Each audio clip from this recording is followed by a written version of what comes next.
uKristu waseNazaretha. Amen. Ngibingelela amaKristu egameni kaJesu Kristu waseNazaretha. Amen. Ngiphoxwa isikhathi sesisincane uma ngibuka iwashi libi kakhulu. Bazalwane, simele ukuyibonga lenkonzo yanamhlanje. Amen. Inkonzo yokubonga unyaka akungasuki lokho ukuthi ukuthi lana sizobonga ini unyaka. Lana sizothi Ebeneza usiholile kwaze kwaba la. Baningi abantu abadlulile emhlabeni bebefisa lo December. Thina salondwa egameni lika Jesu Kristu. Safika la. Namhlanje sizothi Ebeneza usiholile kwaze kwaba la. Into esenza ukuthi sithi Ebeneza usiholile kwabala ingoba ukuhlala kuKristu kuthina kufana nezulu. Wayisholo umhlabeleli kahlengile ngoba thina indlela esibuka ngayo akusiyo indlela ebuka ngayo izwe. Ngizothula ishort Simmons. Angizile ukuzodla ithuba. Isikhathi sincane. Jesus. Ngokuka John 2. Ngizocela isecretary wami angithathele 7, 8, 9 esabheka. Lana ngithena sizosibonakalisa sizozwa amandla kaNkulunkulu. Bengifisa ukuthi ungaphumi ufana nakuqala. Lenkonzo yanamhlanje makube inkonzo ezokwenza ushintsho empilweni yakho. Hallelujah. Makube inkonzo ezodlulisa okudala iqambe okusha. Ngifundela. Excuse inkosi. Amen. Uka John 2 soqala ku verse 7 ba. Ngokwamagama amnyama la isimangaliso sokuqala sika Jesu. Verse 7. uJesu wathi ezincekweni, gcwalisani izimbiza ngamanzi. Zazigcwalisa ke zathi cibi. Wayesethi kuzo, yikhani manje niyise umphathi wokudla. Zayisake. Umphathi wokudla ezwa amanzi efenduke iwayini engazi ukuthi ivelaphi. Kepha izinceku ezaziwakhe amanzi bezazi. Umphathi wokudla wabiza umyeni wathi kuye, wonke umuntu ubeka iwayini elimnandi kuqala, kuthi lapho sebephuze kakhulu akhiphe elibi kunalo. Wena ugcinile elimnandi kuze kube manje. Hallelujah. Amen. Hallelujah. Amen. Ikhathapila le. Umenzi wezinto. Umuntu osusa ihlazo alethe ukuphila. Efike emcimbini. Uthena efika emcimbini belikhona iwayini. Belikhona eyitsheni laphela. Uma maseliphelile eyitsheni uthi yena thathani izitsha nigcwalise amanzi. Ngifuna sibambe lemfihlo. Akulandwanga izitsha enjani ezintsha. Kuthathwe izitsha endala zagcwaliswa amanzi. Athena mesegcwalisiwe amanzi aphendukanga amanzi ababomvu. Aphendukanga amanzi abamnyama. Kushintshe itest yamanzi yaba iwayini. Uthathwe izitsha endala kwagcwaliswana amanzi. uKristu uma efika empilweni yomuntu akafuni umuntu omusha. Kunalabantu esesibabuka thina bebadala, kunalabantu thina sesibabuka bezifebe. Namhlanje uNkulunkulu uzobamba bona. Uma ufika akushintshanga itest, akushintshanga amanzi ababomvu, kushintshe itest yamanzi. Okusho ukuthi uma umuntu mesebambene noKristu angeke kushintshe ibala lami njengoba ngimnyama ngibe mpofu. Kuphela into ezoshintsha imisebenzi. Uma umuntu mesebambene noKristu, umama kushintsha imisebenzi ahambe qotho abe umama. Ubaba kushintsha imisebenzi. iBhayibheli libangcwele. Nombana ngalithenga lifunde. Ukwazi iBhayibheli kuswa kuGenesis kuya kwiSambulo lokho akuchaza ukuthi singcwele sindisiwe. Into echaza umngcwele nokusindiswa imisebenzi yethu nokuhamba kwethu nenkambo yethu. Isikhathi sincane bazalwane ngiyabonga. Hallelujah.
Ngiyanibingelela bazalwane egameni lenkosi yethu uJesu Kristu.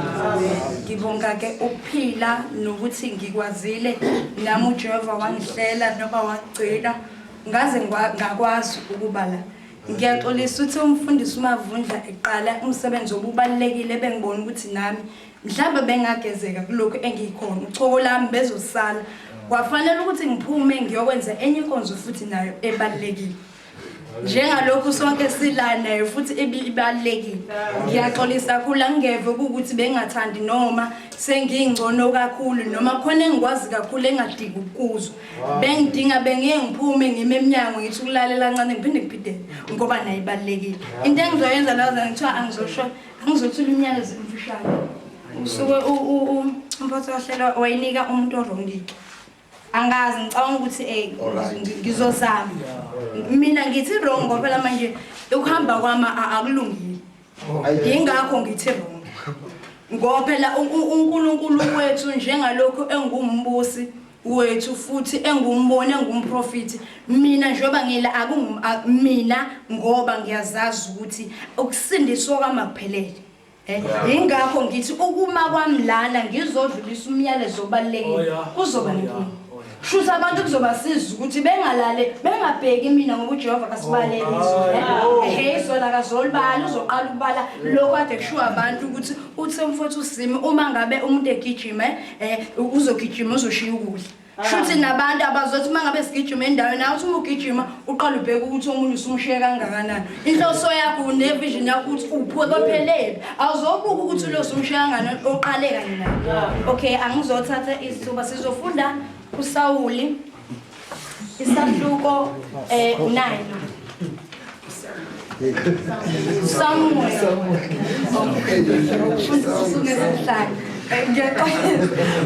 Samuel isahluko 9 sizoqala lapha ku23 ku22 sithathu 23 sithathu 24 seqe 27 Uqala baba Samuel uqala isahluko 9 abane iBhayibheli elicishe elifanele lamaBhayibheli esehlukene ngengize ngazi bazalwane ipage u281 isahluko 9 siqala ku22 u23 u24 u27 kodwa nje ukuthi umyalezo omfushane ngazi ngoba wami usungude kangaka ngiyacela ukuthi ngizofunda ngokusheshsha U22 uthi uSamuel wamthatha uSawuli nenceku yakhe wabangenisa endlini yokudlela wabahlalisa endaweni engumqoka phakathi kwababemenyiwe kungathi babengamashumi amathathu u23 uSamuel wathi kumpheki letha isabelo engangukunike sona engathi kuwe ngaso ukuthi sibeke ngakuwe 24 umpheki wathatha umlenze nokwakuphezulu kwawo wawubeka phambi kukaSawuli uSawuli wathi nako ohlinzweke ngakho kube phambi kwakho ubeke kube phambi kwakho udle ngokuba ugcinelwe wena kuze kufike lesi sikhathi njengalokhu ngithe ngimemile abantu siya 27 bese hlela ngasigcineni komuzi uSamuel wathi kuSawuli yisho kuyo inceku ukuba idlule phambi kwethu yadlula ke kepha yima wena manje ukuba ngikuzwise izwi likaNkulunkulu inkinga bazalwane eyenza ukuthi ngibe namalimi ingoba indaba kaNkulunkulu akuzona indaba zabangani bami ingakho nginamalimi angaka uma ngabe kukhulunywa ngale ndoda ekuthiwa ayithathe lokudla okubekwe phambi kwayo idle kuze kube manje uma ngabe siwelela ngale isahluko seshumi uSawuli uyagcotshwa nguSamuel ukuba abe inkosi kanti ngale isahluko 9 sithi uJehova yakhetha uSawuli abe inkosi ingubuze indaba kaMose uMose uzalwa umHebheru ezweni laseGibhithe la engafuneki khona inkosi yakhona ithi abafana mababulawe amantombazane angabulawa into eyenza ukuthi amadodana akwathiwa afanele afe ingoba kuyaziwa ukuthi bona abantu abaphethe amandla abesifazane into abayaziyo bayalila too much bese bekhohlo ukunaka umoya engcwele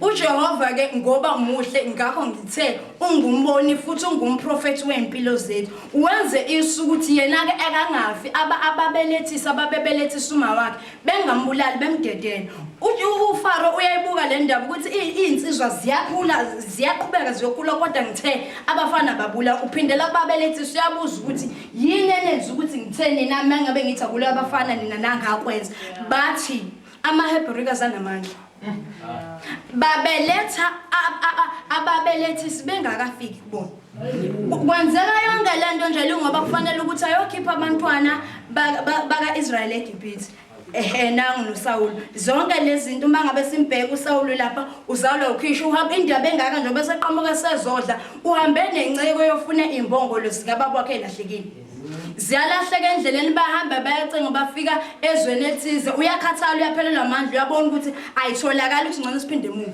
ngokuthi ingceke uthina abazalwane sihamba sonke sihlezi sinamaplan uthi asingeneni kumprofeti uyabuza uSawulu ukuthi sizofika simnikeni ngoba umprofeti uzofuna into azoyifuna uthi khuleka isiliva ngani shutha ama-answer kuthina singabazalwane sihambe endleleni sihlezi sinama-answer sithi makungabheda singena ngapha kumprofeti ukuze phela le ndlela yethu izocaca ukuthi imephi ngoba vele sesididekile ongenzeka ukuthi siyahamba sonke singabaprofeti futhi noma sihamba sonke sizingceke ekupheleni kosuku lithi iBhayibheli lami lapha ku-27 itshela inceke yakhe idlule ukuze wena ume ngekuzwise izwi umpheke ozofanele deliver izwi abafundisi njoba debemile nje uyena mpheki lo ufanele apheke ukudla bese akuthatha kubeke phezulu kwethu bese kuthiwa asikudle kuze kube manje kuthiwa imanje ngoba vele siyazi ukuthi izikhathi ziyashintsha kudinga abantu abazoba namandla abazobeletha ababelethi sibengakafiki kubona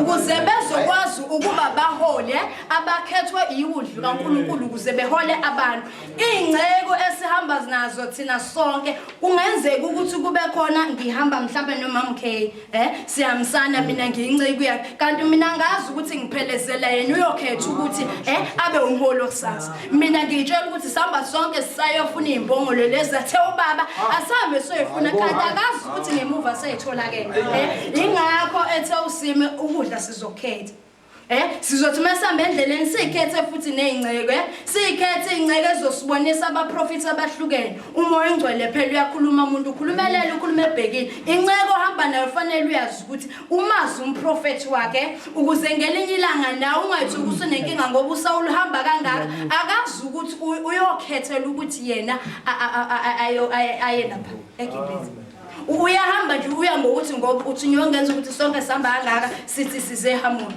sizoyijabulisa kanti kuthina sonke mhlawumbe uyedwa umuntu esimphelezela sonke ozokhethwa thina sihamba naye inhloso yethu asazi ukuthi uzokhethwa siyamhambisa sihamba kanye kanye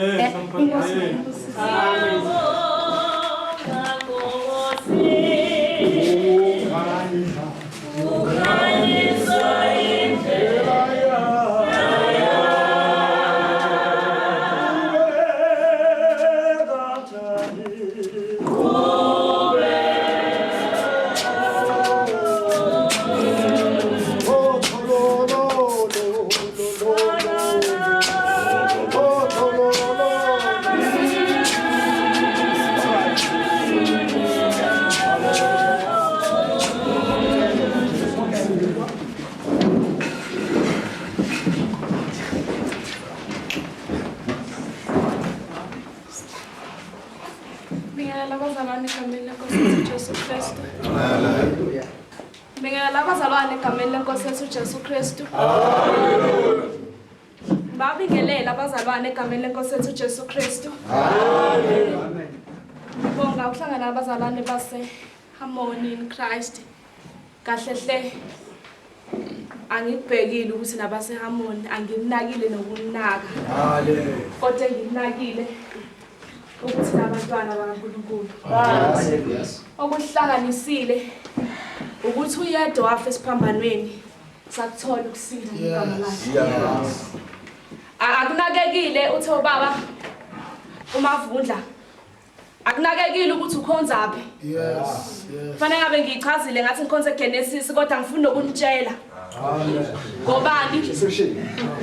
Akunakekile ukuthi ngikhonzaphi futhi akona kungabalekile ukuthi ngikhonzaphi futhi ngeke uze kungisize ngalutho ukuthi ngikhonzaphi.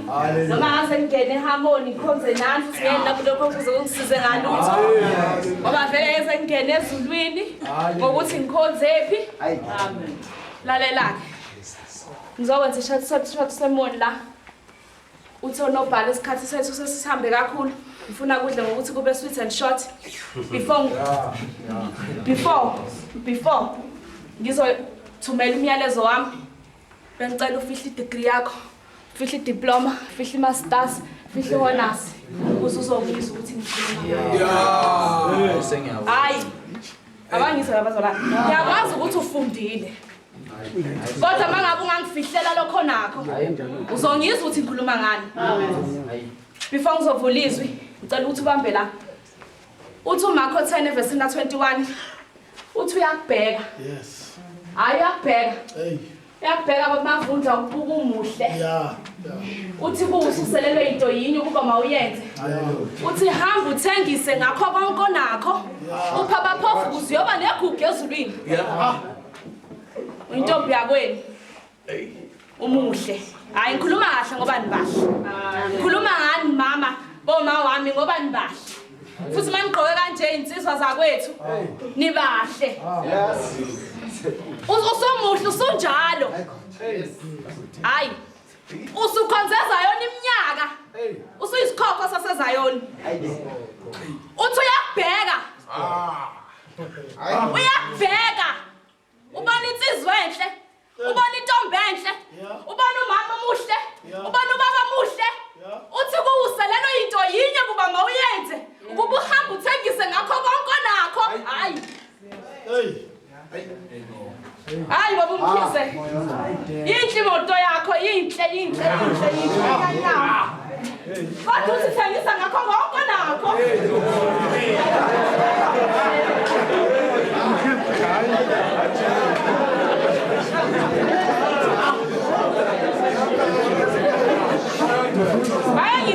Ayangitshela ukuthi ngihlale endlini enjani. Ayangifuni ukuthi ngintshele le luxury house engihlala kuyo ngoba ngizofuna uloku ningivakashela njalo. Amen. Kodwa uthi angithengise ngalo lela khaya. Awuyeheni kanti imali zami engaka. Uthi ngipha abaphofu ukuze ngiyoba negugu ezulwini. Yes. Ufuna ukuthi namhlanje sekusile manje. Ufuna ukuthi namhlanje awucabangisise kahle ngomnotho wakho. Awucabangisise kahle ngomcebo wakho. Awucabangeke nalezi zinto ozenzayo ekhoneni singakuboni. Hey ngiyaxolisa abazalwane short Simmons. Ngisasama ngijwayele ukwenza ama short Simmons ngijwayele ama long Simmons. Ifang zofunda izwi. Bengicela ukudlulisa lo myalezo omncane kosisi kodade wethu. Uzodluliswa yimina ngoba nami ngudade wenu. Mhlawumbe nizongizwa kanconywana. Hayi lalelani. Lalela la. Ngifuna ukuthi ngikhuluma nosisi ke manje. Kancane nje isikhathi esincane. Abafana bangasekhaya egroundini la ngasendwedwe. Mebedlala ibhola, badlalela emagroundini angasekhaya. Amaground angasekhaya, hayi ziphithuba ke manje lokulalela kahle ukuze uzongizwa ukuthi ngithini. Amaground angasekhaya. Amaground anganabo utshani. Aqothukile amabala khona yawo. Abafana bangasekhaya badlala emagroundini angasekhaya. Baya practice ukudlala ibhola. Hayi ngizwe kahle. Abafana bangasekhaya badlala emagroundini angasekhaya. Baya practice ukudlala ibhola. Mangabe qhamuka indoda noma ngabe qhamuka bani ayangidinga lisa lendoda. Mangabe qhamuka indoda bamavundla izobuka ibhola edlala abafana bangasekhaya emagroundini angasekhaya. Angithi la maground awabiyela. Iyafika le ndoda nomkhaba wayo. Iyafika iyabuka labafana badlala ibhola. Angikhasana noma bethi uyidlela igwinya noma idlana. Kodwa ibuka abafana benzani bedlala ibhola. Uzakutshela isecret yami. Uzakutshela isecret yami ukuthi mangabe labafana phela ngithi kade bepractice bapractice njalo futhi umkhuba wabo mangabe sebepracticile they become the professionals Oshabalala yabazo shabalala yabazo musona they become the professionals mangabe they become ama-professionals abasadlala emagroundini angasekhaya sebeyadlalela Moses Mabhida nice Christian ngifuna ukuyitshela odadewethu odadewethu ngifuna ukuthi bona akasibheke lezi insizwa ayinathanda ukudlala ibhola basenza ama-ground angasekhaya ngoba nayi secret babumkhize mase bedlala eMoses Mabhida akungenwa mahala ukuze ungene eMoses Mabhida uyakhokha odadewethu bantakama sithandwa zami ngiyangicela anginawo amandla okuyenza ngedwa lento ngiyayibona uMoses Mabhida uthi inhle kanjani ushayela isipikile wafaka insimbi wafaka yonke into kusetshenziswe zonke ipaneli ukuze kuphumele yanto enhle kangaka hayi ngiyisipikile ngokwami kodwa ngiyasidinga lesa sipanela ngiyasidinga isando uwe mntaka baba uwe dadewethu uwe sisi wami bengifuna sihlanganise lezi zinto esinazo ukuze sizokwakha iMoses Mabhida ukuze labafana bangangeni kuthina ngaphandle kokukhokha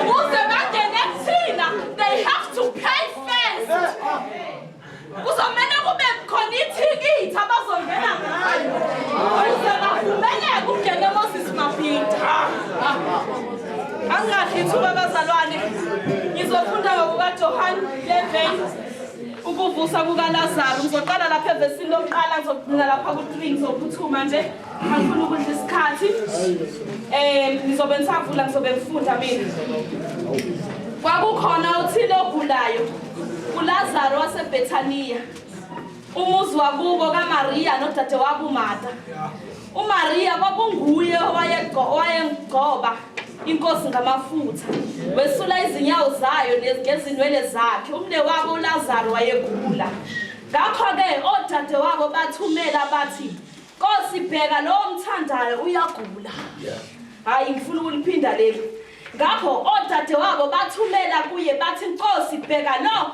omthandayo